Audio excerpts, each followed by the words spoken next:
Hello aspirants, welcome to Ekam IAS academy. మనం discuss చేయబోతున్న topic ఏంటి ఈరోజు? జ్యుడిషియరీకి సంబంధించి ఏం డిస్కస్ చేయబోతున్నామంటే, అసలు జ్యుడిషియరీలో ఉన్న జడ్జెస్కి అసలు పొలిటికల్ ఎఫిలియేషన్స్ ఉండొచ్చా ఉండకూడదా, ఎందుకంటే వాళ్ళు ఇండిపెండెంట్గా ఉండాలి అనేది మన రాజ్యాంగం చెప్తుంది. సో అసలు ఫస్ట్ మనం చూస్తే రాజ్యాంగం అమల్లోకి వచ్చినప్పటి నుంచి, కాన్స్టిట్యూషన్ ఎన్ఫోర్స్ అయినప్పటి నుంచి కూడా మనకి కాన్స్టిట్యూషనల్ ఫ్రేమర్స్ ఏం ఉద్దేశించారు? ఎప్పుడైనా కూడా వాళ్ళు లేకపోయినా తర్వాత అసలు ఎవరు ఉన్నా కూడా పాలకులు ఆ టైంలో మనకి మన రక్షణలు కానీ హక్కుల్ని ఎవరు కాపాడుతారు? ఎప్పుడు కూడా జ్యుడిషియరీని ఏమంటాం మనం? సుప్రీంకోర్టుని ఏమంటాం? గార్డియన్ ఆఫ్ ఇండియన్ కాన్స్టిట్యూషన్ అంటాం. అంటే మన రైట్స్ ఎప్పుడైనా ఉల్లంఘిస్తే కనుక ఖచ్చితంగా మనం సుప్రీంకోర్ట్స్నే ఆశ్రయిస్తాం. కాబట్టి జ్యుడిషియరీకి అంత ఇంపార్టెంట్ రోల్ అనేది కాన్స్టిట్యూషన్లో ఇవ్వడం జరిగింది. మరి ఈ జ్యుడిషియరీని రన్ చేస్తున్న జడ్జెస్ అనేవాళ్ళు ఇండిపెండెంట్గా ఉండాలా లేదా అనేది మెయిన్ క్వశ్చన్ కదా. ఎందుకంటే ఇలా జడ్జెస్ అనేవాళ్ళు ఒక పొలిటికల్ ఆర్గనైజేషన్స్కి ఎఫిలియేషన్స్ పెట్టుకోవడం అనేది వాళ్ళ ఫంక్షనింగ్ని, ఇండిపెండెన్స్ని ఖచ్చితంగా ఇంపాక్ట్ చేస్తుంది. సో ఈ పాయింట్ ఆఫ్ వ్యూలో అసలు నిజంగా జడ్జెస్ అనేవాళ్ళు పొలిటికల్ ఎఫిలియేషన్స్ ఉండొచ్చా ఉండకూడదా, కాన్స్టిట్యూషన్ ఇలాంటివి ఏమైనా చెప్పిందా, దాంతోపాటు అసలు వేరే కంట్రీస్లో ఎలాంటి ప్రాక్టీసెస్ ఉన్నాయి, ఇండియాలో ఇలాంటి సిస్టమ్ ఉండటానికి రీజన్స్ ఏంటి, ఇవన్నీ కూడా ఈ వీడియోలో డిస్కస్ చేద్దాం. సో ఫస్ట్ థింగ్ ఏంటంటే కనుక మనం అక్కడ అర్థం చేసుకోవాల్సింది, జడ్జెస్కి పొలిటికల్ ఎఫిలియేషన్స్ ఉండొచ్చా ఉండకూడదా అనే క్వశ్చన్కి మనకి రెండు రకాల ఒపీనియన్స్ ఉండొచ్చు. ఒకటి ఏంటంటే వాళ్ళకు కూడా మనలాగే, అంటే జడ్జెస్ అయినా కూడా వాళ్ళు మనలాగే కామన్ మెన్ కదా, సో వాళ్ళకు కూడా ఏదో ఒక ఇంట్రెస్ట్, ఎఫిలియేషన్ అనేది ఉండొచ్చు కదా అని అనుకోవచ్చు. కానీ ఇక్కడ ఏంటంటే ఒక ఆర్ఎస్ఎస్ అనే దాన్ని పర్టికులర్ కల్చరల్ ఆర్గనైజేషన్గా చూసినా కూడా అది parent organisation of present ruling government అనమాట. సో ఖచ్చితంగా వాళ్ళు అలా ఒక ఎఫిలియేషన్స్తో ఉన్నప్పుడు గవర్నమెంటే చాలా కేసెస్లో లిటిగేషన్ని ఫేస్ చేసేది గవర్నమెంటే కదా. మరి ఆ కేసెస్ ఈయన ముందుకు వస్తే, ఈ పర్టికులర్ జడ్జ్ ముందుకు వస్తే వీళ్ళు ఖచ్చితంగా ఇండిపెండెంట్గా న్యూట్రల్గా జడ్జ్మెంట్ ఇస్తారా అని గ్యారంటీ ఉంటుందా అంటే కష్టమే. సో ఆ పాయింట్ ఆఫ్ వ్యూలో మనం అసలు ఈ వీడియోలో జడ్జెస్ గురించి డిస్కస్ చేద్దాం. వాళ్ళ అపాయింట్మెంట్ రోల్ అనేది ఎలా ఉంది కాన్స్టిట్యూషనల్ పరంగా, సో వాళ్ళకి ఏమైనా లిమిటేషన్స్ ఉన్నాయా, దాంతోపాటు అదర్ కంట్రీలో ఇలాంటి ప్రాక్టీసెస్ ఏమైనా ఉన్నాయా అనేది కూడా తెలుసుకుందాం. సో మనం ఇక్కడ కెన్ జడ్జ్ అనే ఆయన పర్సన్కి, అసలు జడ్జ్ అనే పర్సన్కి పొలిటికల్ ఎఫిలియేషన్స్ ఉన్నాయా లేదా అనేది చూద్దాం. వైఏ న్యూస్ ఇండియాలో ఎలా ఉంది, తర్వాత అసలు కూలింగ్ ఆఫ్ డిబేట్ అనేది చాలా రోజుల నుంచి జరుగుతుంది. అంటే వీళ్ళకి ఒక పర్టికులర్ టైం పీరియడ్ అనేది కూలింగ్ ఆఫ్ పీరియడ్, అంటే జడ్జెస్ రిటైర్ అవుతారు. మనకి ఇండియాలో సుప్రీంకోర్టులో 65 years, హైకోర్ట్స్ అయితే 62 years ఉంది కదా. మరి ఆ కూలింగ్ ఆఫ్ పీరియడ్ అనేది వాళ్ళకి అట్లీస్ట్ 3 years కానీ 5 years కానీ రిటైర్మెంట్ తర్వాత పాలిటిక్స్లోకి ఎంటర్ అవ్వచ్చా ఇవ్వకూడదని ఒక కూలింగ్ ఆఫ్ పీరియడ్ అనేది పెట్టాలా లేదా అనే డిబేట్ ఎప్పటి నుంచో జరుగుతుంది. ఇది ఎవరు ప్రపోజ్ చేశారో అనేది చూద్దాం. దాంతోపాటు రూల్ ఆఫ్ లా అనేది ఎంత ఇంపార్టెంట్, దాంతోపాటు సెపరేషన్ ఆఫ్ పవర్స్ అంటే ఏంటి, దీంతో పాటు మనం తెలుసుకోవాల్సింది ఏంటి, అసలు జడ్జెస్ ఓత్ ఏమని ఇస్తారు అనేది తెలుసుకుందాం. దాంతోపాటు బెంగళూరు ప్రిన్సిపల్స్ అనేవి ఉన్నాయి. ఈ బెంగళూరు ప్రిన్సిపల్స్ అనేది చాలా ఇంట్రెస్టింగ్ థింగ్, ఇది ఏంటి అనేది కూడా నేను చెప్తాను. దాంతోపాటు అసలు యూకే కానీ, యుఎస్ కానీ, సింగపూర్ కానీ, ఆస్ట్రేలియా కానీ వాళ్ళ జడ్జెస్ అపాయింట్మెంట్స్లో ఎలాంటి కండిషన్స్ని పెడుతున్నాయి అనేది కూడా తెలుసుకుందాం అనమాట. దెన్ ఇదే పాలిటీ పాయింట్ ఆఫ్ వ్యూలో జిఎస్ పేపర్ 2లో ఇంపార్టెంట్. వైఏ న్యూస్ అనేది ఆల్రెడీ చెప్పాను, ఒక retired judge of the Calcutta high court, ఆయన నాకు ఈ ఎఫిలియేషన్ ఉంది అని రిటైరింగ్ సెరమనీలో చెప్పారనమాట. సో దాంతో ఈ డిబేట్ అనేది స్టార్ట్ అయింది. మీకు గుర్తుంటే కనుక ఆల్మోస్ట్ ఒక 1.5 month బ్యాక్ ఒక రిటైర్డ్ జడ్జ్ కూడా ఇలానే చెప్పారు. సో ఆయన చెప్పింది ఏంటి, నేను ఒక పొలిటికల్ పార్టీలో జాయిన్ అవుతున్నాను అని చెప్పి రిటైర్మెంట్లో హింట్ ఇవ్వడం జరిగింది. అప్పుడు కూడా ఇదే పర్టికులర్ డిబేట్ అనేది జరిగింది. సో ఇక్కడ మనం డిస్కస్ చేస్తున్నది ఏంటి, అసలు జడ్జెస్కి కూలింగ్ ఆఫ్ పీరియడ్ ఉందా లేదా అని అంటే ప్రస్తుతం కానీ ఇండియన్ కాన్స్టిట్యూషన్లో అలాంటివి ఏం లేవు. జస్ట్ మనకి జడ్జెస్కి మ్యాక్సిమం రిటైర్మెంట్ ఏజ్ అనేది మెన్షన్ చేశారు. సో 65 years సుప్రీంకోర్టు జడ్జెస్ అయితే, హైకోర్టు జడ్జెస్ అయితే 62 years. అంతేగాని తర్వాత వాళ్ళకి ఫర్దర్ అపాయింట్మెంట్స్ ఏమైనా ఇలాంటివి తీసుకోవచ్చు, ఇలాంటివి తీసుకోకూడదు అని ఏమి మెన్షన్ చేయలేదు. సో మీకు ఇంకా కాన్స్టిట్యూషనల్ ఐడియా అనేది ఎక్కువ ఉంటే మనకి కంట్రోలర్ అండ్ ఆడిటర్ జనరల్ కానీ, ఎలక్షన్ కమిషన్ విషయంలో ఏం మెన్షన్ చేయలేదు, కంట్రోలర్ అండ్ ఆడిటర్ జనరల్కి మెన్షన్ చేశారు.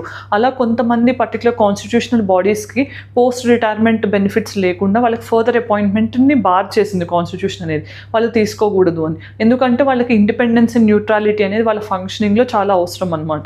సిఐసిస్కి కానీ, చీఫ్ ఇన్ఫర్మేషన్ కమిషనర్స్ కానీ, కంట్రోల్ అండ్ ఆడిటర్ జనరల్కి కానీ ఇలాంటి వాళ్ళకి.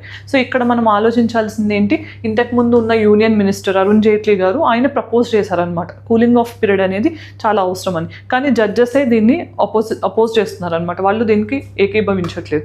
తర్వాత మనం తెలుసుకునేది ఏంటి, రూల్ ఆఫ్ లా. అసలు రూల్ ఆఫ్ లా అంటే ఏంటి, ఇది ఏవి డైసీ గారు ప్రపోజ్ చేసిన కాన్సెప్ట్. దీని ప్రకారం రూల్ ఆఫ్ లాలో 3 కాంపోనెంట్స్ ఉంటాయి. ఒకటేంటి, అబ్సెన్స్ ఆఫ్ ఆర్బిటరీ పవర్, అంటే నియంకృషత్వం లాంటిది ఏది ఉండకూడదు, ఆర్బిటరీ పవర్ అనేది ఉండకూడదు. Second thing, equality before law. Equality before law అంటే ఏంటి, అందరూ చట్టం ముందు సమానమే, ఎవరికి స్పెషల్ ప్రివిలేజెస్ ఏమీ ఉండవు, equality before law. Third principal ఏంటి, రైట్స్ అనేవి కాన్స్టిట్యూషన్ని కల్పిస్తాయని చెప్పారు. కానీ ఇండియా విషయంలో ఇది పాటిస్తున్నాం, కానీ మనం ఇండియాలో రైట్స్ అనేవి కాన్స్టిట్యూషన్ని క్రియేట్ చేయలేదు, కాన్స్టిట్యూషన్ నుంచే మనకి రైట్స్ వచ్చాయి. సో ఈ థర్డ్ కేస్ అనేది ఇండియన్ కేసులో అప్లికబుల్ కాదనమాట, third principal of rule of law. So ఈ రూల్ ఆఫ్ లాని మనం ఎవరు మెయింటైన్ చేస్తున్నారు, జడ్జెసే కదా. ఎందుకంటే ఇండియన్ కాన్స్టిట్యూషన్ని గార్డ్ చేసేది వాళ్ళే. ఎందుకంటే ఆల్రెడీ లెజిస్లేచర్ కానీ ఎగ్జిక్యూటివ్ కానీ వాళ్ళ డొమైన్స్ని ఉన్న పవర్స్ని ఉపయోగించుకుని వాళ్ళు ఏదన్నా ప్రజలకి వ్యతిరేకంగా లేకపోతే వాళ్ళ హక్కుల్ని హరించే విధంగా ఏదైనా లాస్ పాస్ చేస్తే దాన్ని కాపాడాల్సిన బాధ్యత, కాన్స్టిట్యూషన్ని నిలపాల్సిన బాధ్యత ఎవరికి ఉంది, జడ్జెస్కే ఉంది. సో రూల్ ఆఫ్ లా అనేది జ్యుడిషియరీలో చాలా ఇంపార్టెంట్ రోల్ ప్లే చేస్తుంది. అట్ ద సేమ్ టైం మనం తెలుసుకోవాల్సింది ఏంటి, జడ్జెస్ అనే వాళ్ళే custodians of this rule of law. మీకు గుర్తుంటే సుప్రీంకోర్టు నెంబర్ ఆఫ్ కేసెస్లో ఈ రూల్ ఆఫ్ లాని బేసిక్ స్ట్రక్చర్ అని కూడా చెప్పింది, బేసిక్ స్ట్రక్చర్గా కూడా చెప్పింది అనమాట. ఓకే, దెన్ ఇదొకటి. తర్వాత ఏంటి మనం తెలుసుకోవాల్సింది, జడ్జెస్ అనే వాళ్ళకి పాలిటిక్స్లోకి ఎంటర్ అయ్యే ఛాన్స్ ఇస్తామంటే ఏంటి, ఖచ్చితంగా అది రూల్ ఆఫ్ లాని వైలేట్ చేస్తున్నట్టే. వాళ్ళు ఖచ్చితంగా జడ్జ్మెంట్స్ అనే వాటిని ఇండిపెండెంట్గా ఇంపార్షియల్గా ఇచ్చే ఛాన్స్ ఉండదు. దాంతోపాటు సెపరేషన్ ఆఫ్ పార్స్ ఏంటి, మీకు గుర్తుంటే కనుక 2015లో 99th కాన్స్టిట్యూషనల్ అమెండ్మెంట్ అంటే NJSA యాక్ట్ని జ్యుడిషియరీ ఏ గ్రౌండ్ మీద ఇన్వాలిడేట్ చేసింది, ఇండిపెండెన్స్ ఆఫ్ జ్యుడిషియరీని వైలేట్ చేస్తుంది అని చెప్పింది. అంటే సెపరేషన్ ఆఫ్ పార్ట్స్లో ఏంటి, మనకు లెజిస్లేటివ్ కానీ ఎగ్జిక్యూటివ్ కానీ జ్యుడిషియరీ కానీ ఈ 3 ఆర్గాన్స్కి కాన్స్టిట్యూషన్ కొన్ని రోల్స్ అండ్ రెస్పాన్సిబిలిటీస్ ఇచ్చింది. ఈ రోల్స్ అండ్ రెస్పాన్సిబిలిటీస్ని వాళ్ళ పరిధిలో మాత్రమే యూజ్ చేయాలి. ఫర్ ఎగ్జాంపుల్, ఒకవేళ లెజిస్లేచర్ ఏమైనా తప్పు చేసింది అని అనుకుందాం, లెజిస్లేచర్ అంటే బిల్ పాస్ అయింది, ప్రాపర్గా అవ్వలేదు, లేకపోతే ఆ బిల్ అనేది అసలు రాజ్యాంగానికి వ్యతిరేకంగా ఉంది అని అనుకుందాం, అప్పుడు ఏం చేయొచ్చు, జ్యుడిషియరీ అనేది దాన్ని స్ట్రక్ డౌన్ చేయొచ్చు. మరి అట్ ద సేమ్ టైం ఒకవేళ ఎగ్జిక్యూటివ్ అనేది సరిగ్గా ఫంక్షన్ చేయట్లేదు అనుకుందాం, అప్పుడు ఈ ఎగ్జిక్యూటివ్ని రిమూవ్ చేసే అధికారం ఎవరికి ఉంది, లెజిస్లేచర్కి ఉంది. ప్లస్ వీళ్ళు తీసుకున్న యాక్షన్స్ని సుప్రీంకోర్టు కూడా ఖండించే ఛాన్స్ కూడా ఉంది. మరి అలానే జ్యుడిషియరీ సరిగ్గా ఫంక్షన్ చేయకపోతే ఏం చేయొచ్చు, లెజిస్లేచర్లో బిల్ పాస్ చేసి జ్యుడిషియరీలో ఉన్న జడ్జెస్ని రిమూవ్ చేసే ఛాన్స్ కూడా ఉంది. అంటే system of checks and balances అనేది మనకి సెపరేషన్ ఆఫ్ పార్ట్స్ ద్వారా రాజ్యాంగం కల్పించడం జరిగింది. మరి ఇవన్నీ ఉన్నప్పుడు మనం జ్యుడిషియరీలో ఉండే జడ్జెస్ ఈ ఎగ్జిక్యూటివ్స్తో పొలిటికల్ ఎఫిలియేషన్స్ పెట్టుకుంటే కనుక ఇక్కడ ఈ సెపరేషన్ ఆఫ్ పార్ట్స్ ఉందా, ఈ థిన్ లైన్ ఆఫ్ డిఫరెన్స్ ఏదైతే ఉండాలో రాజ్యాంగం విలువల్ని కాపాడటానికి అది ఖచ్చితంగా ఎరోడ్ అయ్యే ఛాన్స్ ఉంటుంది. సో అందుకని ఇది ఎప్పుడైతే పొలిటికల్ ఎఫిలియేషన్స్ పెట్టుకుంటారో అప్పుడు ఖచ్చితంగా అది రూల్ ఆఫ్ లాని కానీ సెపరేషన్ ఆఫ్ పార్ట్స్ని కానీ వైలేట్ చేస్తున్నట్టే అవుతుంది. దెన్ కాన్స్టిట్యూషనల్ డిబేట్స్ ఏం జరిగాయంటే, మన కాన్స్టిట్యూషనల్ ఫ్రేమర్స్ కాన్స్టిట్యూషన్ అసెంబ్లీలో దీని గురించి డిస్కస్ చేసినప్పుడు వాళ్ళు ఏం లీగల్ బార్ పెట్టాలనుకోలేదు. లీగల్ బార్ అంటే ఏంటి, రాజ్యాంగంలో ఒక కండిషన్ లాగా ఏం పెట్టలేదు. అంటే వీళ్ళు రిటైర్ అయిన తర్వాత ఖచ్చితంగా ఇలాంటివి టేకప్ చేయకూడదు, ఇవి మాత్రమే చేయాలి, ఇవి చేయకూడదు అని ఏం చెప్పలేదు. దానివల్లనే ఈ అంబిగ్విటీ అనేది కూడా చాలా క్రియేట్ అవుతుంది. Then maintaining judicial neutrality. అసలు మెయిన్గా మనం తెలుసుకోవాల్సింది ఏంటి, ఇక్కడ presumption of neutrality of a judge అనేది చాలా ఇంపార్టెంట్ అనమాట.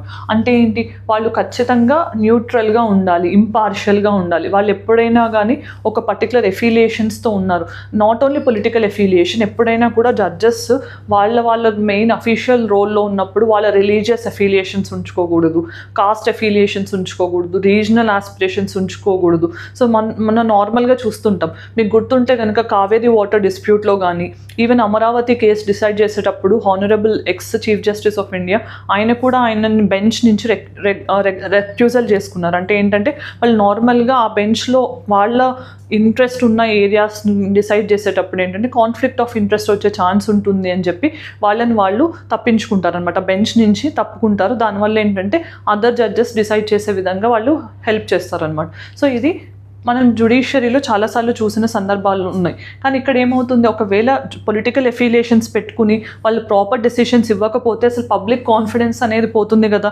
జ్యుడిషియరీనే మనకున్న హోప్. ఎందుకంటే కాన్స్టిట్యూషన్ ఎప్పటికైనా కానీ నార్మల్గా కాన్స్టిట్యూషనల్ ప్రొవిజన్స్ నిలబడతాయని కానీ లేకపోతే ఆ వాల్యూస్ అప్హోల్డ్ అవుతాయని మనం ఎలా నమ్ముతున్నాం.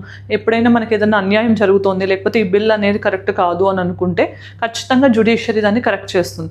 సో అందుకని ఇక్కడ జ్యుడిషియరీ ఎప్పుడైతే టిల్ట్ అవుతుందో, ఎగ్జిక్యూటివ్తో టైఅప్స్ పెట్టుకుంటుందో అప్పుడు ఖచ్చితంగా పబ్లిక్ అనేది ట్రస్ట్ కోల్పోతారనమాట.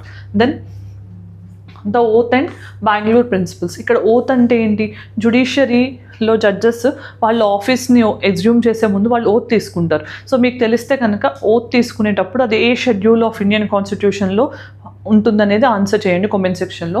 తర్వాత ఓత్ తీసుకునేటప్పుడు వాళ్ళు ఏం చెప్తారు, ఖచ్చితంగా మేము ఫియర్ ఆర్ ఫేవర్ లేకుండా, అంటే ఏ నిష్పక్షపాతంగా భయాలకి ఏమంటాం మనం దానికి ప్రలోభాలకి గురవ్వకుండా ఖచ్చితంగా మేము ఇండిపెండెంట్గా ఇంపార్షియల్గా ఫంక్షన్ చేస్తామని చెప్పి ఓత్ తీసుకుంటున్నారు. మరి ఓత్ తీసుకున్నప్పుడు దాన్ని మెయింటైన్ చేయాలి కదా. అలా మెయింటైన్ చేయాలంటే వాళ్ళకి ఎఫిలియేషన్స్ ఉండకూడదు. ఎట్ ద సేమ్ టైం ఇక్కడ బెంగళూరు ప్రిన్సిపల్స్ అంటే ఏంటి, ఇది కోడ్ ఆఫ్ కండక్ట్ అనేది జడ్జెస్కి చెప్తోంది. ఈ కోడ్ ఆఫ్ కండక్ట్ ప్రకారం ఏంటి, 3 I's అనేవి ప్రపోజ్ చేస్తున్నారు. 3 I's అంటే ఏంటి, ఇండిపెండెన్స్ ఒకటి,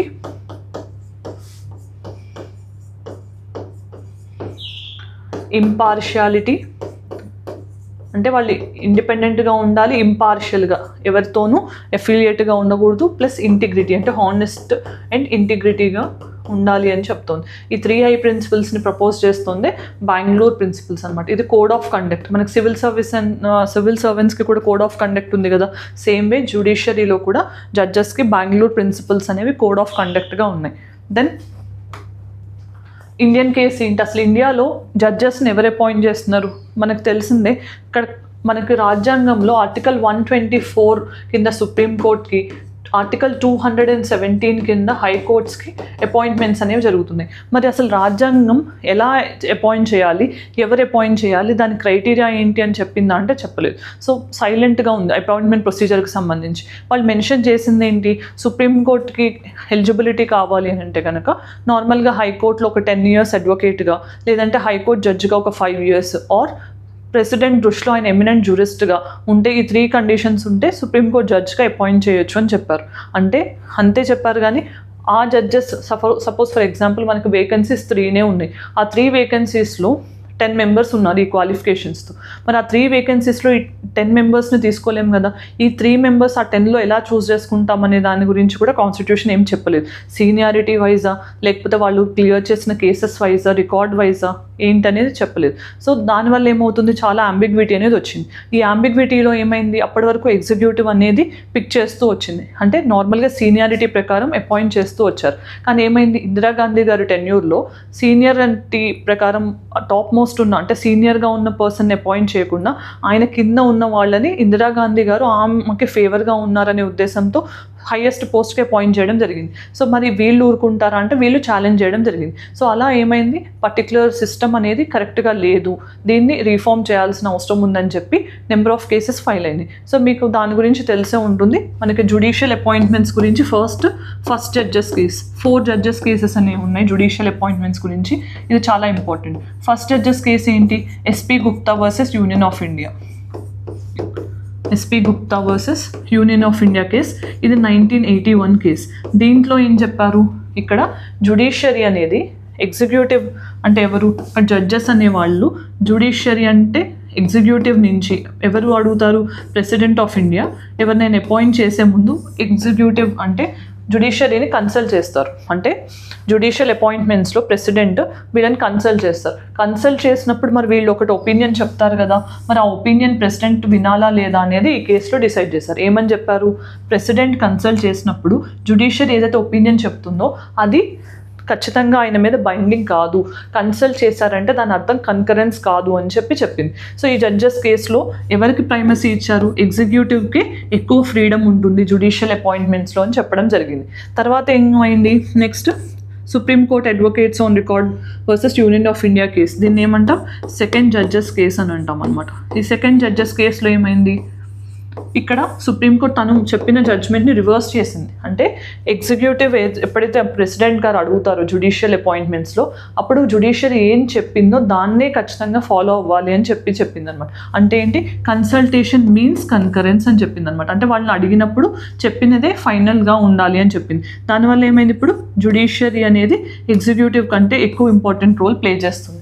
దీంట్లోనే మనకి కొలీజియం సిస్టమ్ అనేది ఎమర్జ్ అయింది. ఈ కొలీజియం సిస్టమ్ ఏంటి, సుప్రీంకోర్టు CJA ఆయన అపాయింట్మెంట్ కాకుండా వేరే అపాయింట్మెంట్స్లో, ప్లస్ ఆయన తర్వాత నెక్స్ట్ ఉన్న 2 senior most judges of the supreme court high court అనమాట. సో వీళ్ళిద్దరూ సుప్రీంకోర్టుకి సంబంధించిన 2 సీనియర్ మోస్ట్ జడ్జెస్, వీళ్ళు కలిసి డిసైడ్ చేస్తారు ఎవరు అపాయింట్ అవ్వాలి అని.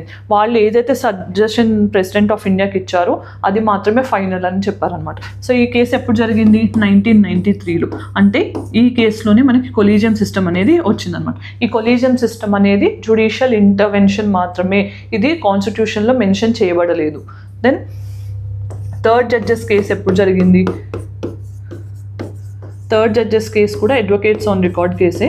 ఇది 1998లో జరిగింది. ఈ 1998 కేసులో ఏంటి, ఇక్కడ కన్కరెన్స్ అనేది ఓన్లీ 1 + 2 జడ్జెస్ కాదు, ప్లూరాలిటీ ఆఫ్ ద జడ్జెస్ అని చెప్పారనమాట. ప్లూరాలిటీ ఆఫ్ ద జడ్జెస్ అంటే ఏంటి అంటే 1+2గా ఉన్నదాన్ని 1+4గా మార్చారు. అంటే ఒక CJA సుప్రీంకోర్టుకి and 4 senior most supreme court judges కలిసి ఈ 5 మెంబర్స్ డిసైడ్ చేసి ప్రెసిడెంట్కి రికమెండ్ చేస్తారు. అప్పుడు ప్రెసిడెంట్ దాన్ని అమలు పరచాల్సి ఉంటుంది అని చెప్పి థర్డ్ జడ్జెస్ కేసులో చెప్పడం జరిగింది. తర్వాత మన 4th జడ్జెస్ కేసు ఏంటి, 4th జడ్జెస్ కేసుని మనం ఏమంటాం, NJAC కేసు అని అంటాం అనమాట. ఈ 4th జడ్జెస్ కేసులో ఏం జరిగింది, దీన్ని ఇక్కడ ఏమవుతుంది, ఇక్కడ జ్యుడిషియరీకే మెయిన్ సే ఉండటం వల్ల ఎగ్జిక్యూటివ్ ఏం చెప్తుంది, మీరే మిమ్మల్ని అపాయింట్ చేసుకోవడం అనేది ట్రాన్స్పరెన్సీకి వ్యతిరేకంగా ఉంది. కాబట్టి ఎగ్జిక్యూటివ్ ఏం చేసింది, మేము ఒక బిల్ తీసుకొస్తాము అని చెప్పి బిల్ తీసుకొచ్చింది. దాంట్లో ఏం చెప్పారు, నేషనల్ జ్యుడిషియల్ అపాయింట్మెంట్స్ కమిషన్. అంటే దీంట్లో కొంతమంది మెంబర్స్ ఉంటారు, లైక్ యూనియన్ లా మినిస్టర్ కూడా వాళ్ళు, అండ్ జ్యుడిషియరీ మెంబర్స్ ఉంటారు, అండ్ సెంటర్ కొంతమందిని నామినేట్ కూడా చేస్తుంది ఆ పర్టికులర్ కమిషన్కి. సో వీళ్ళందరూ కూడా ఫైనల్ డెసిషన్ తీసుకుంటారు.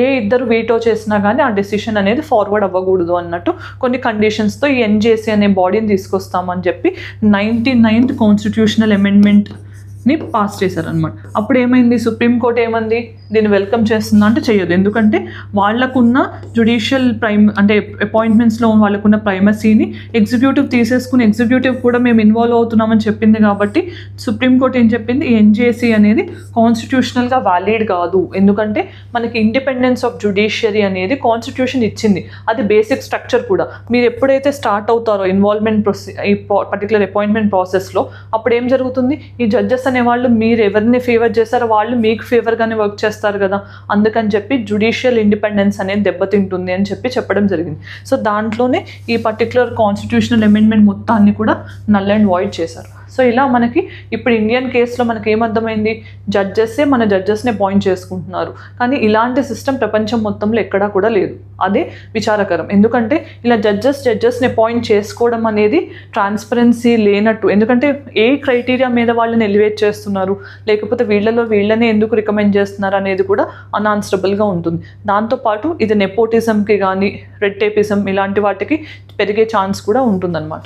దెన్ ఇంకా మనం తెలుసుకోవాల్సింది ఏంటి, ఈ 1970sలోనే ఈ పర్టికులర్ కేసెస్ ఎప్పుడైతే గోలక్నాథ్ కేసులో ఏం చెప్పారు, ఫండమెంటల్ రైట్స్ అనే వాటిని అమెండ్ చేయలేదు పార్లమెంట్ అని చెప్పారు. అంటే ఇది అగెయిన్స్ట్ ఎగ్జిక్యూటివ్గానే ఉంది. తర్వాత బ్యాంక్ నేషనలైజేషన్ ఇందిరాగాంధీ గారు చేసినప్పుడు 1969లో కానీ, తర్వాత మనకి ప్రైవీ పర్స్ అబాలిషన్లో కానీ, వీటన్నిటిని ఇందిరాగాంధీ టెన్యూర్లో జరిగింది. సో ఈ టెన్యూర్లో జరిగినప్పుడు ఏంటి, ఆల్మోస్ట్ అన్నిసార్లు సుప్రీంకోర్టు సెంటర్కి అగెయిన్స్ట్గానే జడ్జ్మెంట్స్ ఇచ్చింది. ఇలా జడ్జ్మెంట్స్ అగెయిన్స్ట్ ఇవ్వడం వల్ల ఏంటి, ఇదే ఇందిరాగాంధీ గారిని మోటివేట్ చేసింది. దేనికి, జడ్జెస్ అనే వాళ్ళని ఎగ్జిక్యూటివ్కి నచ్చిన వాళ్ళని అపాయింట్ చేసుకుంటే ఇలా జడ్జ్మెంట్స్ రావు కదా అని చెప్పి తను సీనియారిటీని పక్కన పెట్టి తనకి ఫేవర్గా ఉన్న జడ్జెస్ని సీనియారిటీ లేకపోయినా కానీ అపాయింట్ చేయడానికి ట్రై చేశారు. దానివల్లనే మనకి ఈ కేసెస్ అన్నీ దాని తర్వాత కొలీజియం సిస్టమ్ అనేది ఆరిజినేట్ అయింది.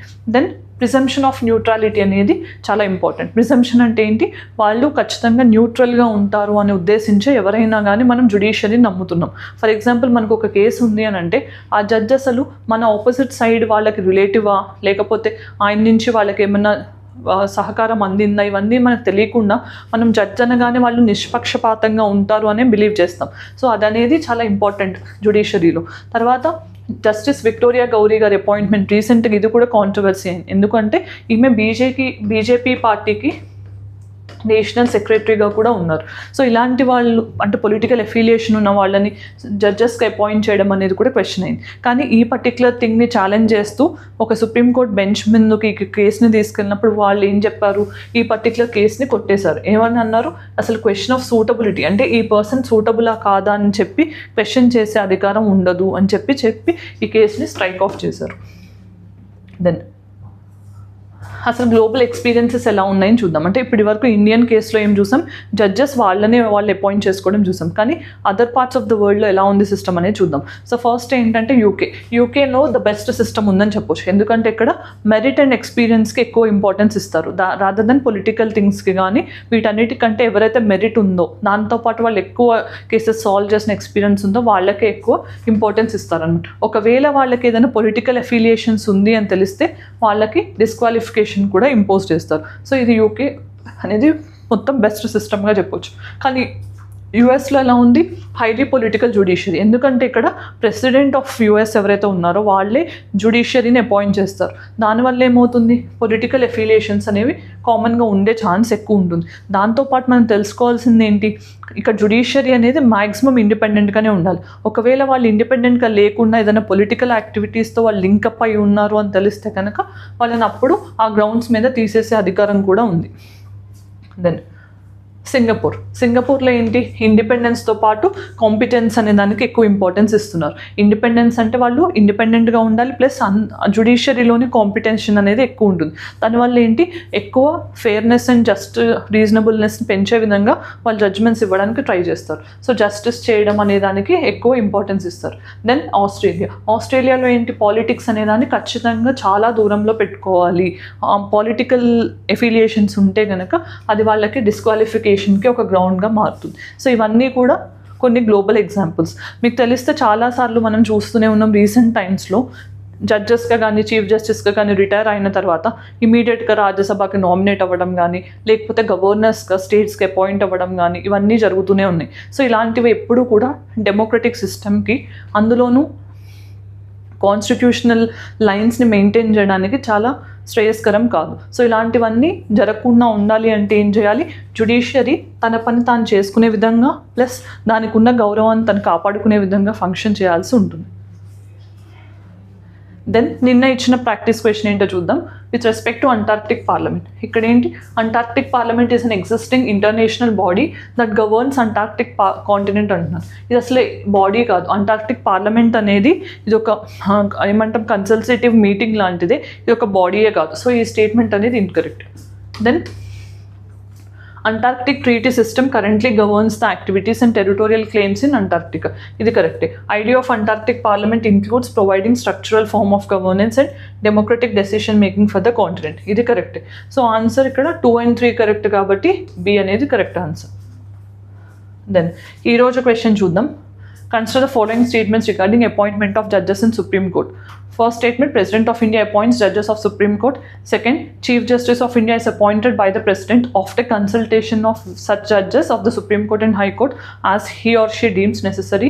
Then, judges of the Supreme Court are appointed by the President in consultation with the Chief Justice of India and Collegium of Senior Judges of the Supreme Court. వీటిల్లో ఎన్ని statements correct అనేది ఇక్కడ ఉన్నాయి. వాటిల్లో ఎన్ని statements correct అనిపిస్తే answer మీ comment సెక్షన్లో చెప్పండి. Then mains question. Transparency and accountability in the appointment of judges are essential for the independence of judiciary. Analyze the statement in the context of recent judicial reforms. So మీ అందరికీ తెలిసిందే NJC అనేది strike off అయ్యాక ఏం చేశారు, దాని ప్లేస్లో memorandum of procedure అనేది ఒకటి తీసుకొస్తాం. మేము రీజన్స్ కూడా ఇస్తాము, ఎవరిని నామినేట్ చేస్తున్నాము అంటే ఎవరిని ఎలివేట్ చేయమంటున్నాం, దానికి కనుక కారణాలు ఏంటి, ఇవన్నీ కూడా మేము చెప్తాము అని చెప్పి సుప్రీంకోర్టు ప్రపోజ్ చేయడం జరిగింది. సో రీసెంట్గా తీసుకొస్తున్న జ్యుడిషియల్ రిఫార్మ్స్లో మనం ఎలాంటివి తీసుకొస్తున్నాం ట్రాన్స్పరెన్సీని పెంచడానికి అనేది ఆన్సర్లో రాయండి. వీడియో ఎండింగ్కి వచ్చేసాం కాబట్టి వీడియోలో ఏం డిస్కస్ చేసాం, జడ్జెస్కి అసలు పొలిటికల్ అఫిలియేషన్స్ ఉండొచ్చా ఉండకూడదా అనేది క్వశ్చన్. సో దాంట్లో మనం ఏం డిస్కస్ చేసాం, ఇండియాలో కాన్స్టిట్యూషనల్ మెకానిజం అనేది ఎలా ఉంది, దాంతోపాటు అదర్ కంట్రీ ప్రాక్టీసెస్ ఏంటి, అని దాంతోపాటు practice question and mains question కూడా చూడటం జరిగింది. దెన్ రేపటి ఐఆర్పి సిరీస్లో మనం రేపు, ఎల్లుండి అండ్ సండే 3 days కూడా కరెంట్ అఫైర్స్ కవర్ చేస్తున్నాం. కరెంట్ అఫైర్స్ అంటే మీకు తెలిసింది ఆల్రెడీ, ఎకానమీ కానీ, environment, geography, then polity, science and technology, history, ఈరోజు ఐఆర్ అయింది. సో ఇవన్నీ కూడా కంప్లీట్ అయింది. కానీ వీటిల్లో ఏదన్నా ఇంపార్టెంట్ టాపిక్స్ టైం అవైలబిలిటీ వల్ల కంప్లీట్ అవ్వకుండా ఉంటే అవి కూడా రేపు కంప్లీట్ చేస్తాను, రేపు, ఎల్లుండి అండ్ సండే.